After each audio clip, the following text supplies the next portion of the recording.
नमस्कार, मैं हूं अशोक वर्मा। आप देख रहे हैं टीवी 20 न्यूज। टीवी 20 न्यूज पर खबरों का सिलसिला लगातार जारी है। बने रहिए हमारे साथ। कलेक्टर मनीष चौहान ने कहा है कि मंडल के जनपदों में आयुष्मान भारत योजना के अंतर्गत गोल्डन कार्ड बनाने में तेजी लाई जाए ताकि शासन की इस अत्यंत महत्वपूर्ण योजना का लाभ अधिक से अधिक लोगों को मिल सके। मंडलायुक्त चौहान ने शनिवार को अपने कार्यालय सभागार में आयोजित शासन की सर्वोच्च विकास प्राथमिकता कार्यक्रमों की समीक्षा कर रहे थे। उन्होंने स्वास्थ्य विभाग के कार्यों की समीक्षा के दौरान पाया कि आयुष्मान भारत योजना के तहत गत माह में आजमगढ़ में 1,11,813, मऊ में 89,000, दोस्तों में बलिया में 35,930 गोल्डन कार्ड बनाए गए हैं।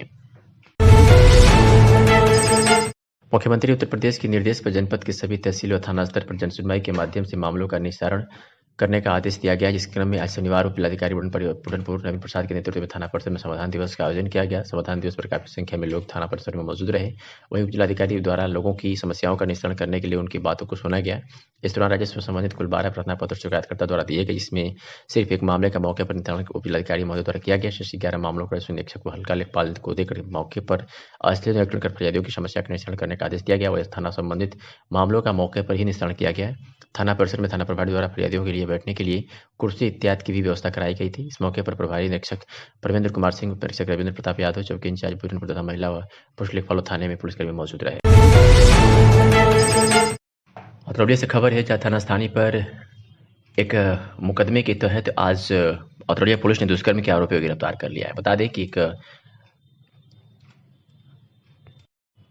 एक परिवार ने अभियुक्त अनमोल सिंह पुत्र मातादीन सिंह निवासी ग्राम एगडला थाना हंसोर जनपद अंबेडकर नगर के ऊपर आरोप लगाया था कि अपने साथियों के साथ वादने की पुत्री को बला फुसला भगा ले गया था तथा अनमोल सिंह के घर वालों से इस संबंध में पूछने पर जान से मारने की धमकी दी गई थी।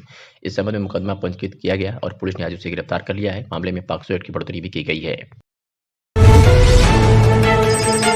बता दें कि क्षेत्र के अन्नदाता इन दिनों छुट्टा पशुओं से काफी परेशान है। किसानों की गाड़ी कमाई छुट्टा पशुओं द्वारा लगातार बर्बाद की जा रही है, जिससे आज इस किसानों ने आज शनिवार को लगभग 150 की संख्या में बेसहारा पशुओं को ब्लॉक परिसर में खदेड़ कर बंद कर दिया। बता दें कि ग्राम पंचायत खालिसपुर और बड़ौला लक्ष्मीरामपुर के ग्राम प्रधानों ने प्रधान सुनीता के नेतृत्व में बुरहानपुर तहसील में 7 जनवरी को संपूर्ण समाधान दिवस पर उप जिलाधिकारी को प्रार्थना पत्र देकर छुट्टा पशुओं को अनियंत्र हटाने की मांग की थी, जिस संज्ञान में लेते हुए उप जिलाधिकारी बुरहानपुर नवीन प्रसाद ने ग्रामीणों को छुट्टा पशुओं को हटाने का आश्वासन दिया था। तत्पश्चात फसलों की बर्बादी होती देख ग्रामीणों का धैर्य जवाब दे गया और ग्रामीणों ने खंड विकास अधिकारी को 18 जनवरी को छुट्टा पशुओं को हटाने की मांग को लेकर ज्ञापन दिया, जिसका समाधान न होता देख ग्रामीण काफी आक्रोशित हो गए और आज शनिवार को ब्लॉक परिसर में सैकड़ों छुट्टा पशुओं को खदेड़कर बंद कर दिया और बाहर ईंट पर हाथों में डंडा लेकर बैठ रहे। ग्रामीणों का आरोप है कि सैकड़ों की संख्या में छुट्टा पशु किसानों की फसल को बर्बाद कर रहे हैं। इधर भी पशुओं का झुंड जा रहा है, उधर का खेत साफ नजर आ रहा है। वही ठंड के मौसम में किसान दिन रात अपने खेतों की रखवाली कर रहा है। ऐसे शासन द्वारा ध्यान नहीं दिया जा रहा है, जिसकी वजह से खालिसपुर, लोहरा, जगदीशपुर, बड़ौरा, देवरापट्टी, विक्रमपुर, इंदरपट्टी गाँव किसान काफी परेशान है। राष्ट्रीय राजमार्ग पर सबसे अस्पताल के समीप सैकड़ों पशुओं का झुंड इकट्ठा होने से प्रतिदिन दुर्घटना हो रही है। आइए सुनाते हैं कि एडीओ पंचायत अश्विन यादव स्थानीय किसानों ने क्या कुछ कहा। राजाराम चौहान जगदीशपुर का का दिक्कत है, का परेशानी आ रहा है? हम साहेब बलाके पे यही नाते आल है कि कुल जायदाद 1 एकड़ का चर गई है। कौन चढ़ गया? किसान लोग, अच्छा, छोटा पशु। कितना नुकसान हो रहा है आप लोग? साहब बहुत होता है, रखाते रखाते परेशान। हम तो छोड़ दिए खेती साले के, जब चरता है चलो साले। हाँ, क्या करें हम लोग। आज कैसे आप लोग पकड़ के लाए हैं ये बताइए। आज सब बटोर के ले आए हैं। हाँ, यहाँ ब्लॉक पर यहाँ कोई सुनवाई नहीं है। हाँ, कचहरी से जवानी से सब कहीं नहीं सुनवाई है। हाँ, कितने पशु हुई है लगभग? ये 102 ठाड़ हुए साहब, तो और सौ साले से छिटके हुए हैं और जोन पाया तो लेके आया सब लोग। क्या चाहते हो आप लोग? का इसको साहब भेज दे कहीं और, कहाँ जाए। अगर प्रशासन नहीं भेजेगी तो क्या करोगा? हम क्या करें साहब, जाम करेंगे और क्या करेंगे। का नाम चाचा? रामदवर का दिक्कत परेशानी है? दिक्कत साहब का ये सब खेत चल जाते हो, जानवर सब छुट्टा जानवर हमें क्योंकि व्यवस्था नहीं होती है। कई गांव के लोग आए, कई गाँव के लोग सब आए, 2-3 के गाँव के आए हैं सब यहाँ पे। कौन कौन गाँव है जानते हैं ना? जगदीशपुर, देवरापट्टी, खालिसपुर, चमोटिया, सिकंदरपुर, सब यहाँ है। कितना नुकसान कर रहे हैं? नुकसान का गाँव भिड़न था, पूरा बीघा पार कर जाना। कितने पशु आते हैं? अरे पैसा क्या 100-150 पशु हुए। आज आप लोग यहाँ आए, इसके बारे में बताइए। हाँ, इसी बार भी आए हैं, सब वहाँ के ले आए। यहाँ अब कोई सुनवाई नहीं हो रही, यहाँ कोई है ही नहीं। क्या चाहते हैं आप लोग प्रशासन से? क्या चाहते हैं इसकी व्यवस्था किया जाए और क्या करेंगे।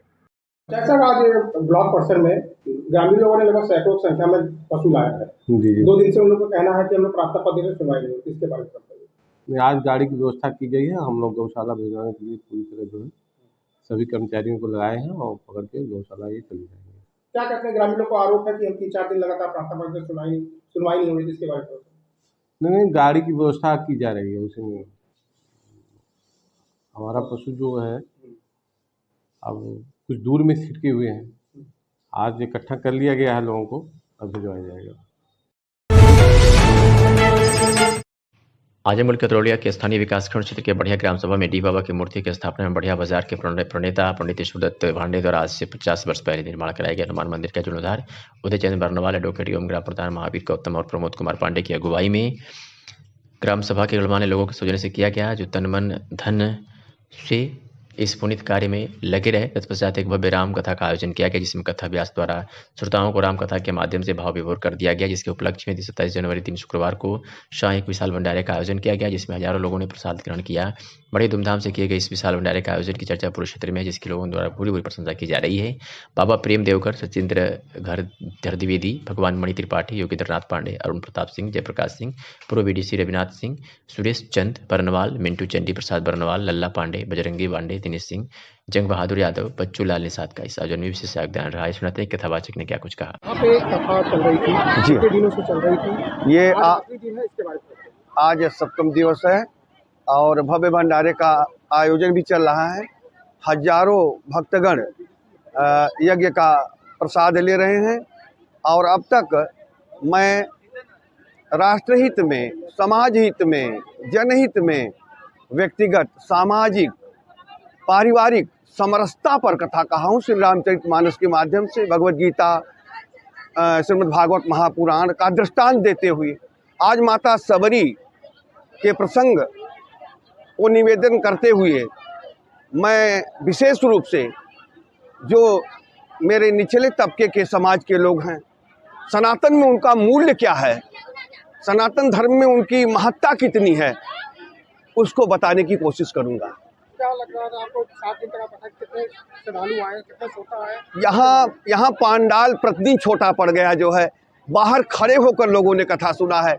इतनी आस्था, इतनी श्रद्धा कि मुझे लगा कि यहाँ के लोग जिज्ञासु हैं, सनातन के बारे में सचेत हैं और बहुत बहुत साधुवाद देता हूँ यहाँ की जनमानस को, यहाँ के भक्तगण को। चल रहा है, कितने बजे चल रहा है? काफी हजारों भंडारा दोपहर से चल रहा है।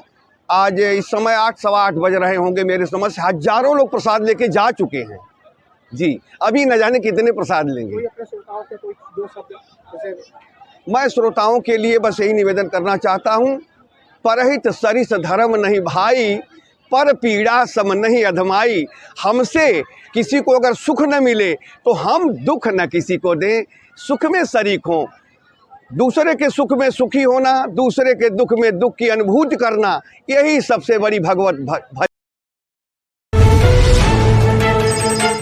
आजमगढ़ के ब्लॉक पुलैनी के कोटेदार संघ व कई ब्लॉक के कोटेदार पदाधिकारियों ने दर्शिका ट्रांसपोर्ट के ठेकेदार प्रतिनिधि हरिनारायण सिंह के खिलाफ मनमानी तरीके से राशन में कालाबाजारी से लेकर तमाम शिकायतों से तंग आकर कई बार जिले के कमिश्नर, जिलाधिकारी और मंडल अधिकारी RFC जैसे अधिकारियों से शिकायत की थी, लेकिन कमिश्नर व RSC सभी मौन दिखे। ठेकेदार प्रतिनिधि के खिलाफ अब तक कोई कार्रवाई नहीं हुई है, सब ठंडे बस्ती में चला गया है। पुलैनी ब्लॉक के कोटेदारों में भारी आक्रोश देखने को मिला है। कोटेदार संघ अध्यक्षों ने खुलकर ठेकेदार पर गंभीर आरोप लगाते हुए कहा कि अगर कार्रवाई नहीं हुई तो इस बार तो कोटेदार संघ प्रदेश के मुख्यमंत्री आदित्यनाथ के दरबार में जाएंगे, वहां से भी न्याय नहीं मिला तो कोर्ट का सहारा लेंगे। कोटेदार संघ के जिलाध्यक्ष और कोटेदार संघ जिला इकाई के अन्य पदाधिकारियों ने भी ठेकेदार पर सरकार की मंशा के अनुरूप खाद्यान्न डिलीवरी न देने का आरोप लगाते हुए कहा कि हमको राशन में घटतौली की जाती है, बोरे का वजन काटकर खाद्यान्न उपलब्ध नहीं कराया जाता है और हम कोटेदारों से पल्लेदारी और भाड़ा भी ठेकेदार प्रतिनिधि द्वारा वह जबरदस्ती वसूल हो जाता है, जिससे हम सारे कोटेदार परेशान हैं। कोटेदारों ने भी आरोप लगाया कि अगर हम अपने हक की बात करते हैं तो ठेकेदार प्रतिनिधि द्वारा हमको धमकाया भी जाता है कि तुमको देख लेंगे और तुम्हारी दुकान भी सस्पेंड करवा देंगे। अब देखना यह है कि तमाम अधिकारियों से शिकायत करने के बाद ठेकेदार प्रतिनिधि पर क्या कार्रवाई करते हैं। सर क्या मामला था, अपना परिचय बताएं और समस्या क्या थी? सर मैं विजय कुमार राय, कोटदार संघ जिलाध्यक्ष जी। तो क्या समस्या थी? सारे कोटदार बहुत काफी संख्या में एकत्रित हुए हैं आज। हम लोग सर RFC महोदय को एक ज्ञापन दिए थे जी, दर्शिका ट्रांसपोर्ट के खिलाफ, जो परिवहन ठेकेदार हैं पलनी के और पूरे जनपद के ठेकेदारों के खिलाफ कुछ शिकायतें थी जी। उसको RFC महोदय को हम लोग दिए थे। कब दिया गया था? 19 तारीख को, 19 जनवरी को ये दिया गया था जी। लेकिन RFC महोदय द्वारा जबकि ठेकेदारों की नियुक्ति और ठेकेदारों के खिलाफ कार्रवाई करना आरएफसी महोदय का काम है। जी जी। लेकिन उन्होंने इस प्रकरण को घुमा करके जिला पूर्ति कार्यालय को दे दिया कि जांच करके इसमें बयान लेकर के इसको समाधान इसका किया जाए, जबकि उनके हाथ में ठेकेदारों की व्यवस्था है। वो चाहते तो यह समाधान तुरंत हो जाता जी। इस टोटल केवल आरएफसी महोदय की वजह से जनपद आजमगढ़ में इतनी समस्याएं आ रही हैं। जो जनपद आजमगढ़ पूरे प्रदेश में नंबर 1 पर वितरण में रहता था, आज पूरे प्रदेश में सबसे नीचे नंबर पर वितरण में है, जिससे हम ही लोग नहीं परेशान है, पूरे जनपद के अधिकारी भी परेशान है। जी। इसमें क्या समस्या है सर? समस्याएं क्या आ रही राशन बांटने में? ठेकेदार मनमाने तरीके से काम कर रहे हैं। जितनी गाड़ी उनको रोस्टर के अनुसार जितनी गाड़ी लगाना चाहिए उठान करने के लिए उतनी गाड़ी नहीं लगा रहे हैं, जिससे उठान नहीं हो पा रहा है, वितरण पीछे हो रहा है। और जब लास्ट में वितरण उठान करते हैं तो वितरण के लिए प्रेशर बनता है, जिससे कोटेदारों का शोषण हो रहा है।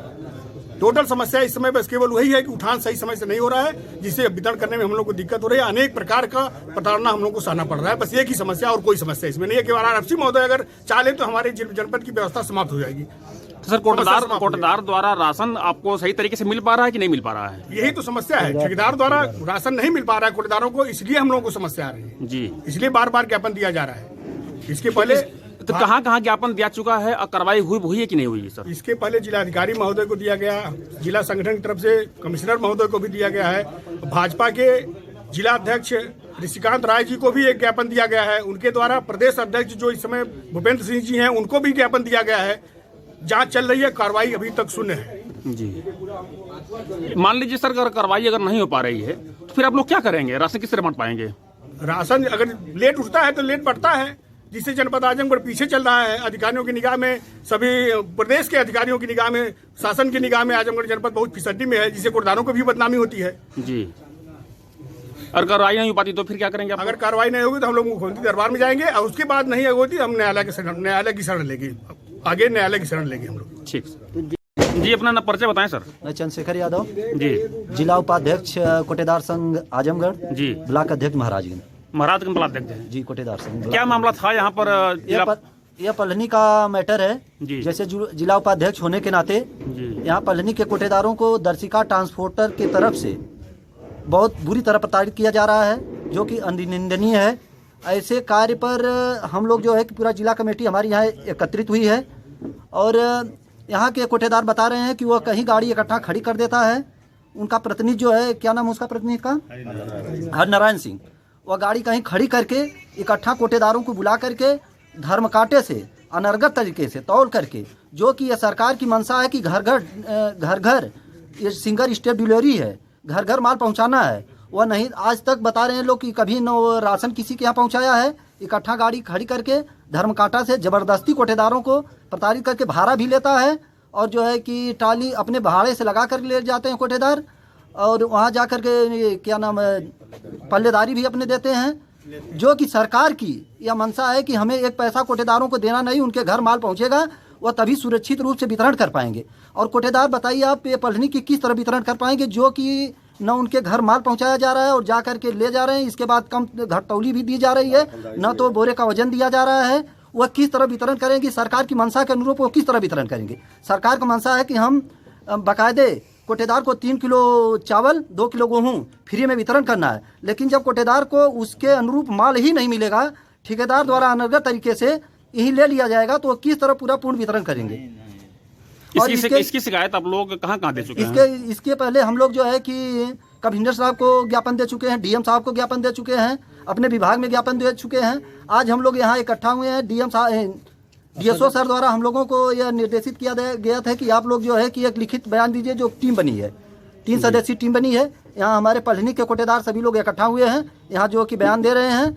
और इस बयान पर भी अगर कोई कार्रवाई नहीं हुई तो आगे हम लोग जो है कि जनता दरबार, मुख्यमंत्री जनता दरबार गोरखपुर जा करके इसके बाद में उन्हें ज्ञापन दिया जाएगा। अगर इसके बाद भी नहीं होता है तो हम पलहनी के कोटेदारों से साथ सामंजस्य बना करके हम लोग जो है कि यहाँ के वितरण को उठान और वितरण दोनों बंद करा देंगे। पूरे जिले का उठान वितरण बंद? हाँ, पूरे ये जो अगर यहाँ का मैटर है तो पूरे हम जिला उपाध्यक्ष होने के नाते पूरे जिले का उठान और वितरण बंद करा देंगे। ठीक। नगर के जाफरपुर स्थित विद्यालय परिषद सचिव एवं ग्राम प्रधान की ब्लॉक स्तरीय जागरूकता संगोष्ठी एवं उन्मीकरण कार्यशाला का आयोजन किया गया। कार्यशाला में समस्त परिषदीय विद्यालयों के प्रबंधन समिति के अध्यक्ष व सचिव एवं ग्राम प्रधानों ने प्रतिभाग किया। इस दौरान खंड शिक्षा अधिकारी दिनेश कुमार वर्मा ने कहा कि विद्यालयों में ऑपरेशन कायाकल्प के द्वारा विद्यालयों को आच्छादित किए जाने पर चर्चा की जा रही है। इसमें प्रधानों, SMC अध्यक्ष और सचिवों से विद्यालय के विकास में योगदान करने को प्रेरित किया गया। सरकार द्वारा संचालित योजना मिशन प्रेरणा कायाकल्प बुनियादी शिक्षा को मजबूती, प्रशिक्षण, सहस पुस्तिकाओं का वितरण, आधारशिला शिक्षण की जानकारी दी। सरकार ने मिशन कार्यालय कायाकल्प जैसी योजनाओं के द्वारा स्कूलों में भौतिक सुधार के साथ शिक्षा की गुणवत्ता में भी व्यापक सुधार पर बल दिया। सुरेश प्रसाद गौतम, खंड विकास अधिकारी पन्नी। सर, जिस तरह से माननीय मुख्यमंत्री जी और शासन का निर्देश है कि सब लोग मिलकर शिक्षा एक नंबर से लाए, उसके लिए क्या व्यवस्थाएं की गई है? शिक्षा विभाग, ग्राम विकास विभाग और बाकी सब लोग मिलकर शिक्षा को बहुत आगे बढ़ाना चाहते हैं। हर विद्यालय में कायाकल्प संस्कृत किया जा रहा है। तो इसमें किस प्रधान भी आ रहे हैं, सेक्रेटरी भी आ रहे हैं, क्या उसमें? उस ग्राम पंचायत संबंधित ग्राम प्रधान है, सचिव हैं, सब लोग अपने बजट का जितना है उसका सदुपयोग कर रहे हैं। आपके स्तर से क्या इसमें किस तरह बढ़ावा बताया जाता है? सचिवों को आप कराइए। ग्राम पंचायत तो गाँव का फंड लगता है, वही ग्राम पंचायत ही कराता है हमारे मार्गदर्शन में। सभी लोग उपस्थित हैं सर? सब उपस्थित हैं। हमारे सभी सचिव हैं, सभी लोग प्रधान आए हैं, सबको कल ही सूचना दे दिया गया है। परिचय देते हुए क्या कार्यक्रम है? मैं दिनेश कुमार वर्मा, खंड शिक्षा अधिकारी पलनी।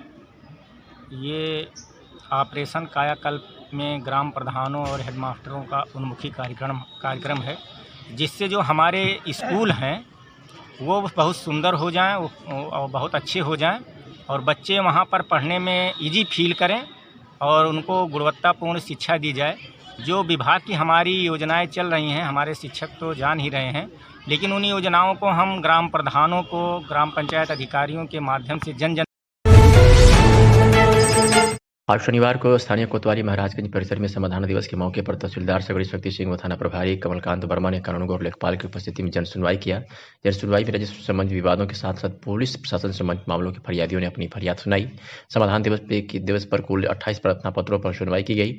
इसमें राजस्व संबंधित 27 मामले और पुलिस प्रशासन से जुड़े एक मामला निस्तारण के लिए आया। सुनवाई में पुलिस प्रशासन से जुड़े एक मामले का निस्तारण मौके पर ही हो गया, तो वही राजस्व से जुड़े 27 मामलों पर सुनवाई करते हुए एक ही मामले का निस्तारण मौके पर हुआ, जबकि तहसीलदार ने राजस्व से जुड़े 4 मामले के निस्तारण के लिए तत्काल पुलिस राजस्व की संयुक्त टीम गठित किया और मामले के निस्तारण का निर्देश दिया। तो वही शेष मामलों पर विधिक पत्रावली के आधार पर राजस्व कर्मचारियों द्वारा अभिलेखी जांच व पुलिस के स्थलीय निरीक्षण के बाद निस्तारण के लिए नियत किया गया। तहसीलदार ने कर्मचारियों को जल्द रिपोर्ट देने का भी निर्देश दिया। खबर उत्तर प्रदेश के बलिया के भाजपा गांव में खेतों में टहलता दिखा तेंदुआ। वीडियो सोशल मीडिया पर वायरल। तेंदुआ ने ग्रामीणों पर भी हमला किया। गांव में दहशत का माहौल है। डीएफओ ने कहा, वीडियो में देखने वाला वन्यजीव हो सकता है कि तेंदुआ गांव में रेंजर की टीम तैनात कर दी गई है। सजा पसंद जारी गाँव वालों से अपील की कि अकेले न निकले। ग्रामीण गाँव में झुंड बनाकर ग्रामीणों के साथ वन अधिकारी सहित वन विभाग के कर्मचारी तेंदुआ को पकड़ने में लगे हैं, जहाँ पिंजड़े में दूसरे जानवर के रख कर बाघ के आने का इंतजार कर रहे हैं। डीएफओ की माने तो कल रात को सूचना मिली कि इस गाँव में कोई जानवर आ गया है। यह लेपर्ड भी हो सकता है या फिशिंग कैट भी हो सकता है। हम और हमारे वन विभाग के लोग रेस्क्यू करने में लगे हैं। जी सर, अपना एक परिचय देते हुए बताएं कि अभी किस गांव में आए हैं, क्या यहाँ पे क्या मामला हुआ है, कौन सा जानवर पाया गया है, पूरा मामला बताएं सर। मैं डीएफओ बलिया पीके आनंद मेरा नाम है। एक्चुअली ये कल शाम को एक सूचना मिली थी कि ये भाजपा गांव के आसपास जो है, जो नाला है, लकड़ा नाला है, उसके पास जो है एक वन्यजीव दिखाई पड़ा है। लोगों को डाउट है कि ये लेपर्ड हो सकता है, लेकिन दूरी से जो है उसका जो वीडियो मिला है काफ़ी दूर से है, बहुत ज़्यादा स्पष्ट नहीं हो रहा है कि कौन सा वाइल्ड एनिमल है, लेपर्ड या फिशिंग कैट भी हो सकता है। तो हम लोग इसकी मॉनिटरिंग कर रहे हैं और इसके फुटप्रिंट की भी साइज़ ले ली गई है। जो उसके पगमार्क हैं, ज़मीन पे 1-2 जगह पाए गए हैं, उसके पगमार्क ले लिए गए हैं और उसका परीक्षण किया जा रहा है कि ये कौन सा जानवर है।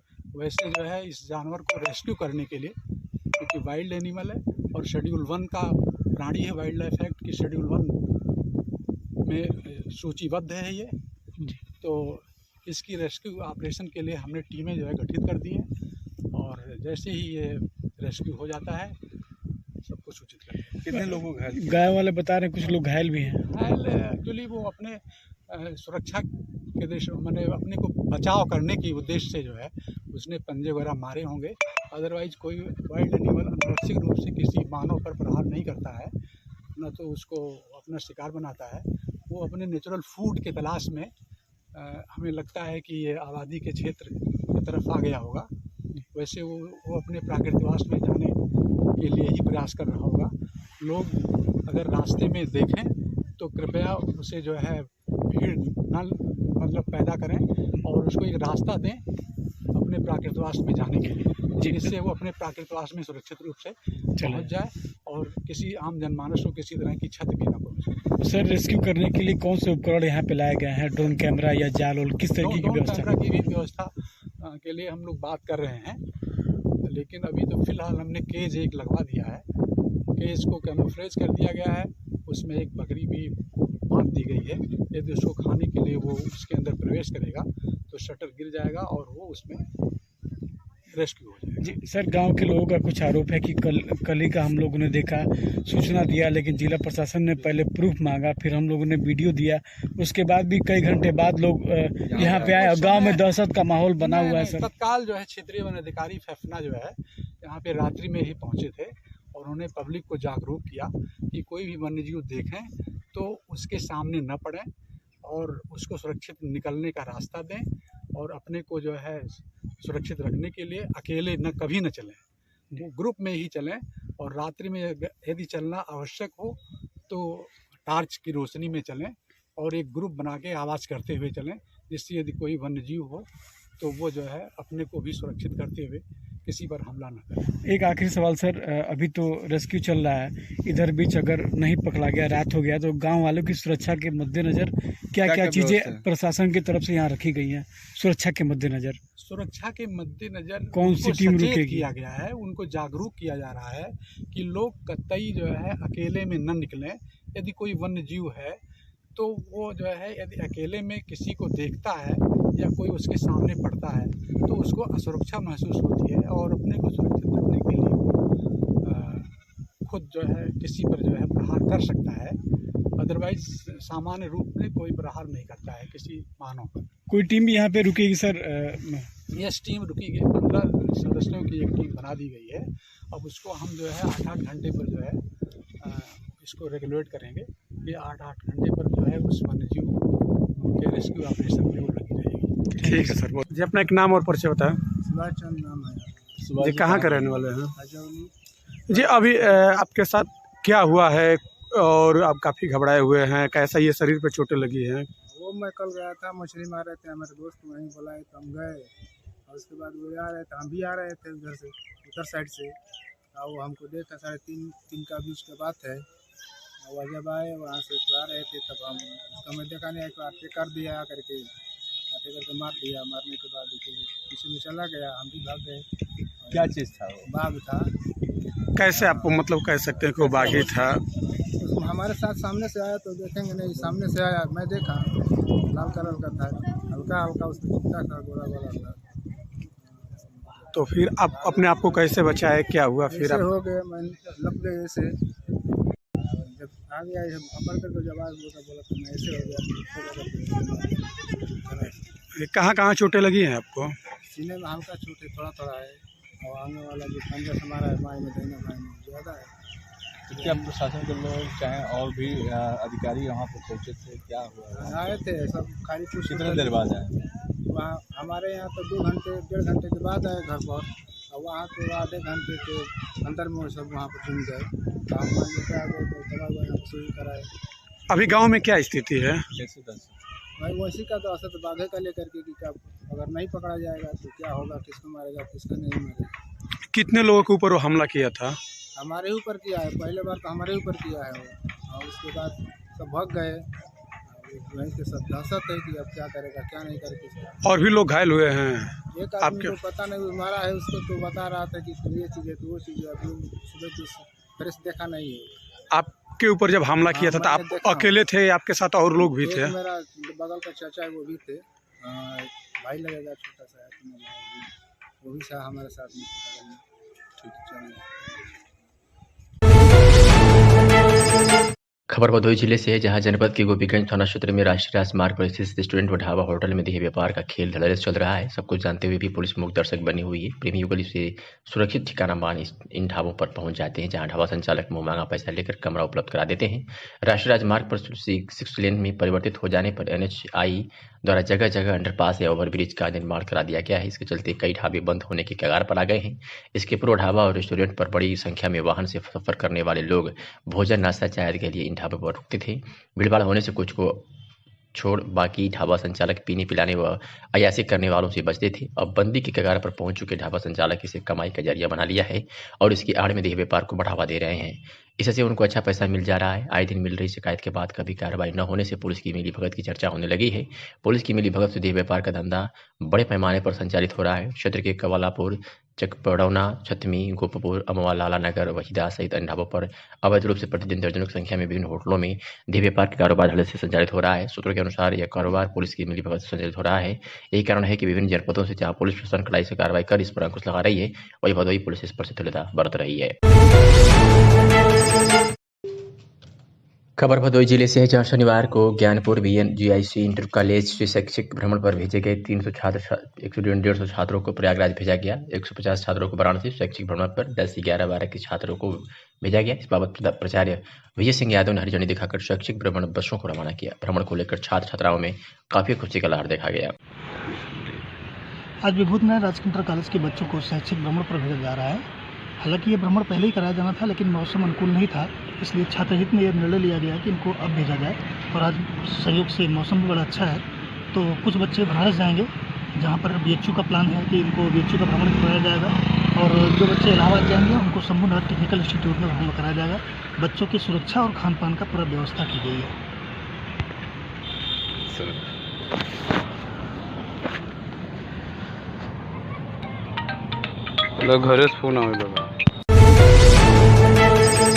जिले के सगड़ी तहसील क्षेत्र के ग्राम सभा मेनाजपुर के ग्रामीणों ने पुलिस अधीक्षक कार्यालय पर प्रदर्शन किया। इस दौरान ग्रामीणों ने आरोप लगाया कि भूमाफियाओं व बिल्डरों लगातार उनकी जमीनों पर कब्जे करने की कोशिश कर रहे हैं।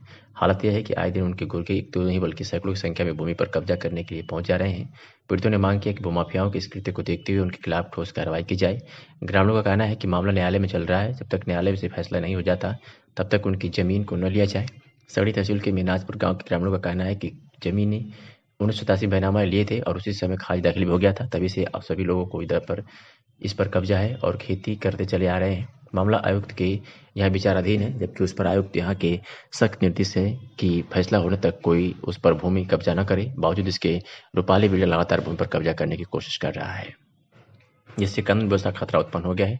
ग्रामीणों ने बताया कि वर्ष 2021 से यह मामला चल रहा है। अजमतगढ़ स्टेट की भूमि 91 एकड़ में 55 एकड़ भूमि को नीलाम किया गया है। 1983 में किसान वहाँ खेती बाड़ी कर रहे विवाद रूपाली बिल्डर ने इस भूमि को अधिकारियों की मिलीभगत से लिया है, लेकिन मामला हाईकोर्ट में विचाराधीन है। बावजूद इसके रूपाली के साथ ही ज्ञान प्रकाश अग्रवाल व संजय अग्रवाल के गुर्गे लगातार उस भूमि को कब्जा करने की कोशिश कर रहे हैं। उन्होंने कहा कि अगर वहाँ किसी भी प्रकार की समस्या उत्पन्न होती है तो ये दोनों व्यक्ति जिम्मेदार होंगे। क्या नाम है? प्रवीण कुमार गुप्ता। आज किस मामले को लेकर आप लोग आए हैं? हम लोग अपने मेहनाजपुर जीयनपुर में हम लोगों की ज़मीन है, हम 49 किसानों की, जिसमें नीलामदार वेद प्रकाश, ज्ञान प्रकाश से रूपाली ग्रुप वालों को एग्रीमेंट करके वहाँ हम लोगों को कब्जा दिला रहे हैं। और वो लोग कई बार कब्जा की कोशिश किए, लेकिन किसी तरह पुलिस बल के द्वारा कब्जा को रुकवाया गया, लेकिन वो फिर कल कब्जा करने की फिराक में हैं। हम लोग उस मामले को आज SP साहब को अपना आवेदन देकर इनसे मांग किए हैं कि उस कब्जा को रोका जाए, क्योंकि मामला अभी कमिश्नरी और हाई कोर्ट दीवानी में चल रहा है। इस मामला वहाँ कब्जा न दिलाया जाए। लगभग कितने लोगों का? हम लोगों का 49 किसान हैं, जिसमें कुछ राजस्व अधिकारी द्वारा वहाँ को सब लोगों का नाम 29(1) के तहत निकाल भी दिया गया है। इसी के खिलाफ हम लोग कमिश्नरी में रेड दायर किए हुए हैं, जो कि 16 फरवरी को उसकी तारीख है और निस्तारण की डेट पड़ी हुई है। कितने की संख्या में लोग जा रहे हैं कब्जा करने? कब्जा करने के लिए वो लोग कम से कम 150-200 की संख्या में हमेशा पिछले 10 जनवरी को था, फिर 19 जनवरी को लोग कब्जा करने की फिराक में थे, लेकिन पुलिस प्रशासन द्वारा किसी तरह 112 नंबर पे हम लोग डायल किए, प्रशासन आई, मामला रुका। लेकिन कल फिर 28 तारीख को सुनने में आ रहा है कि ये लोग भारी संख्या में वहाँ कब्जा करने की फिराक में हैं। इसीलिए हम लोग आज एसपी साहब को आवेदन देकर या इनसे मांग कर रहे हैं कि सर इस मामले को रोका जाए जब तक मामला कोर्ट में पेंडिंग है। क्या आश्वासन मिला है? नहीं, सर कहें कि ठीक है, देखा, इसको हम रोकेंगे। क्या है पूरा मामला?